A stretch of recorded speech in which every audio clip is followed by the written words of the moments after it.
En diciembre de 2024, las autoridades brasileñas descubrieron graves violaciones laborales en una obra de construcción de BYD, un fabricante chino de vehículos eléctricos, en Camaçari, estado de Bahía. Las investigaciones revelaron que 163 trabajadores chinos, contratados por el contratista Xinjiang Group, fueron sometidos a condiciones análogas a la esclavitud.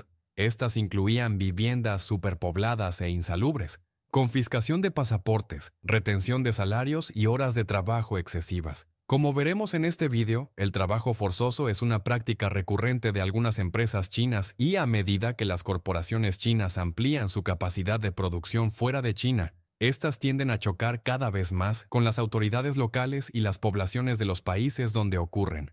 A medida que los grandes mercados de consumo de Europa y Estados Unidos tomen medidas enérgicas contra los productos manufacturados fabricados mediante trabajo forzoso, será cada vez más difícil que tales prácticas pasen desapercibidas. El reciente escándalo en Brasil fue uno de los más publicitados en América Latina, lo que dañó la reputación de BYD.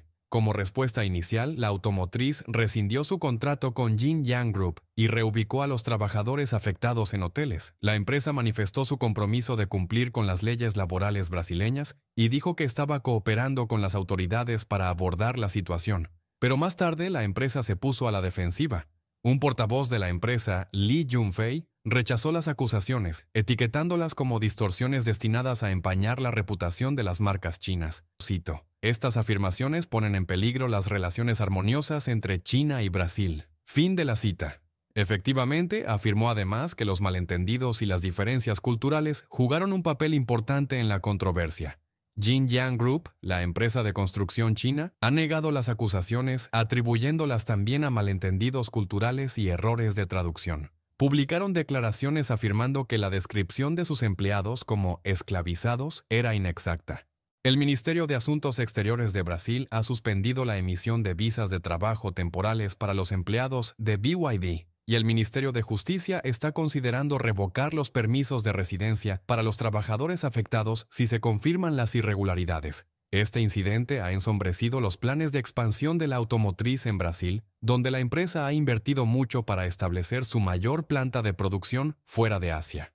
La construcción de la fábrica se ha detenido a la espera de que se resuelvan los problemas laborales. Como habrás visto, ambas empresas chinas se han defendido alegando supuestos malentendidos culturales. Lamentablemente veremos que, debido a la forma en que tratan a sus trabajadores, las empresas chinas que operan fuera de su país de origen suelen verse envueltas en controversias en los países anfitriones. Las inversiones extranjeras directas chinas son un poco diferentes en su naturaleza en comparación con la inversión extranjera proveniente de otros países. Permítanme compartir un poco de evidencia anecdótica para ilustrar un punto. En 2014 tuve una conversación con un amigo de Nicaragua sobre un proyecto chino que era el centro de discusión en la sociedad nicaragüense en ese momento. Los inversionistas chinos querían construir un canal a través del país, que competiría con el Canal de Panamá. En el papel, todo parecía genial. Nicaragua recibiría miles de millones de dólares en inversiones, revolucionaría la infraestructura del país y llenaría las arcas del gobierno, que a su vez podría gastar ese dinero en programas sociales. Me sorprendió saber por mi amigo que este proyecto de construcción del canal era enormemente impopular en Nicaragua. A medida que me contaba más, pude entender por qué. Aparte del hecho de que se sabía muy poco en términos de viabilidad o estudios de impacto ambiental, según el acuerdo, solo la mitad de los trabajadores involucrados en el proyecto iban a ser nicaragüenses. Los inversores chinos iban a traer 12.500 trabajadores de China y otros 12.500 de otros países. La mayoría de los materiales de construcción también se importarían y el canal estaría bajo el control de empresas chinas durante un periodo que podría oscilar entre 50 y 100 años. El canal nunca se materializó porque el principal inversor no pudo reunir el dinero, pero la mano de obra fue una gran fuente de resistencia local. Verás que esta es una práctica habitual cuando se trata de inversiones chinas en todo el mundo.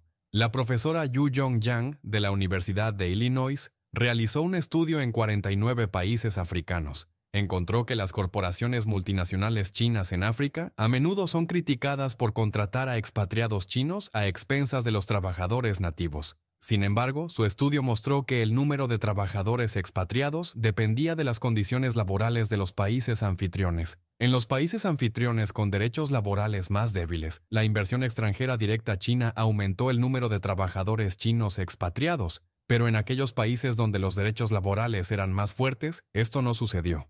Incluso cuando los supuestos abusos no eran ilegales, eso no impidió que los lugareños protestaran. En toda África han estallado protestas y disturbios en respuesta a la excesiva dependencia de las empresas chinas de los expatriados chinos. Los políticos han criticado a las empresas chinas por importar a sus propios trabajadores. La preocupación es que las corporaciones multinacionales chinas, a diferencia de las multinacionales de otros países, pueden no contribuir al empleo o la capacitación de los trabajadores nativos. La iniciativa del Cinturón y la Ruta de la Seda, el proyecto de infraestructura global insignia de China, ha sido vinculada a múltiples acusaciones de abuso laboral. En varias naciones africanas, las empresas de construcción chinas han sido acusadas de explotar a los trabajadores locales, pagar por debajo del salario mínimo y proporcionar condiciones de trabajo deficientes. En las operaciones mineras africanas, las empresas chinas han sido implicadas en prácticas de trabajo forzoso que involucran a las comunidades locales. Los informes citan largas horas de trabajo, condiciones peligrosas y la supresión de las actividades sindicales. El sudeste asiático también ha sido testigo de controversias relacionadas con las prácticas laborales de las multinacionales chinas. La industria de la confección en el sudeste asiático ha sido testigo de numerosas acusaciones de trabajo forzoso. Según informes, las fábricas asociadas a las cadenas de suministro chinas han explotado a poblaciones vulnerables, incluidos refugiados y migrantes indocumentados. En el Caribe, en 2018, la República Dominicana estableció relaciones diplomáticas con la China comunista a expensas de Taiwán. Apenas unos días antes, Kingdom, una fábrica china de extrusión y perfiles de aluminio, había abierto sus puertas. Fue muy publicitada como la primera de muchas fábricas chinas que se instalarían en el país gracias a la recién establecida amistad. Con el paso de los años, la afluencia de otras inversiones chinas de alto perfil no se materializó.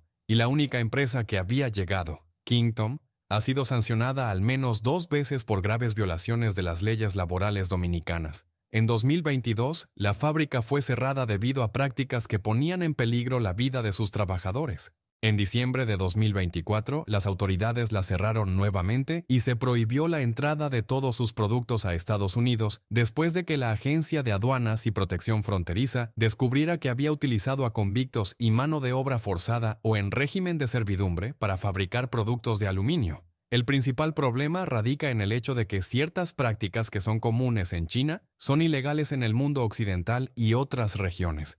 Una de las diferencias más notables radica en las políticas de horas extras. En muchas industrias de China, los trabajadores suelen soportar jornadas excesivamente largas con una remuneración inadecuada. Aunque la legislación laboral china limita técnicamente la semana laboral a 44 horas y exige el pago de horas extra, su aplicación es inconsistente. En sectores como la manufactura y la tecnología, los empleados trabajan habitualmente de 12 a 16 horas diarias bajo el llamado 996, es decir, de 9 a.m. a 9 p.m., 6 días a la semana.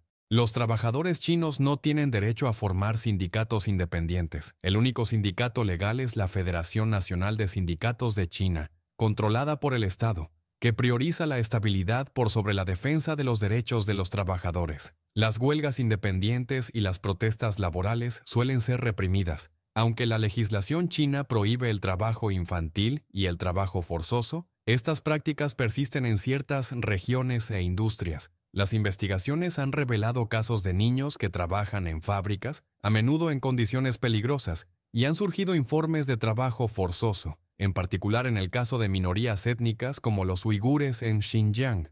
China ha avanzado en la mejora de la seguridad en el lugar de trabajo, pero persisten los problemas, en particular en industrias como la construcción, la minería y la manufactura. La aplicación deficiente de las normas de seguridad suele dar lugar a tasas elevadas de accidentes y muertes en el lugar de trabajo. En determinadas industrias chinas, en particular en la construcción y entre los trabajadores migrantes, son habituales los informes de robo de salarios y pagos atrasados. Los trabajadores suelen pasar meses sin cobrar o reciben salarios reducidos. Cuando las empresas chinas amplían sus operaciones en el extranjero, suelen incorporar modelos de negocio y prácticas laborales que les han funcionado en su mercado interno. Sin embargo, estas prácticas pueden dar lugar a problemas importantes cuando se aplican en mercados extranjeros. Estos desafíos crean fricciones con las leyes locales, las comunidades y los sindicatos, lo que en última instancia daña la reputación de las empresas y plantea preocupaciones más amplias sobre los derechos laborales y la ética empresarial global. Las acusaciones de trabajo forzoso o prácticas de explotación por parte de empresas chinas empañan su reputación a nivel mundial. La prensa negativa, sumada a la amplificación en las redes sociales, puede erosionar la confianza pública y disuadir a posibles socios o inversores. El canal interoceánico de Nicaragua no llegó a construirse, pero el presidente Trump alega que el gobierno chino está ejerciendo influencia sobre las operaciones del Canal de Panamá, aumentando las fricciones regionales. Para conocer más al respecto, mira este video. Esto es Latinometría. Suscríbete al canal para no perderte otros videos interesantes sobre América Latina y el mundo. Gracias por ver el video y por favor, dale me gusta y compártelo.